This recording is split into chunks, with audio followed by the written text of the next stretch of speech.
হরে কৃষ্ণ, সবাইকে কেমন আছেন সবাই? তো আজকে রবিবারের মেনু নিয়ে চলে আসলাম। এখানে নারকেল দিয়ে লাউয়ের ঘন্ট করেছি। কেউ খেয়েছেন কিনা জানি না, আমি আজব রান্না করেছি আজকে। লাউ নারকেল পেস্ট করে লাউয়ের ঘন্ট।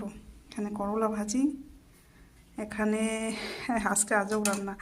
এই যে নারকেলের মালাইকারি, মানে চিংড়ির মালাইকারি, বড় বড় চিংড়ি, তার মধ্যে আমি ডিমও দিয়েছি। চিংড়ি যেহেতু অল্প আছে, ডিমও দিয়েছি। তো ওই আর কি, নারকেলের দুধ দিয়ে করেছি। আর এখানে টমেটো ভর্তা করব, টমেটো আর কি সেদ্ধ করছি, এটা মাখাবো। তো আজকের এই মেনু নারকেল দিয়ে, চিংড়ি মাছ দিয়ে, ডিম দিয়ে মালাইকারি। এখানে মোটা চালের ভাত আজকে।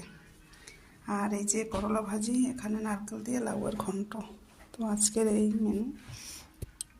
ভিডিওটা ভালো লাগলে লাইক কমেন্টস করবেন আর শেয়ার করবেন। আর যারা পেজে নতুন তারা একটা ফলো দিয়ে দেবেন।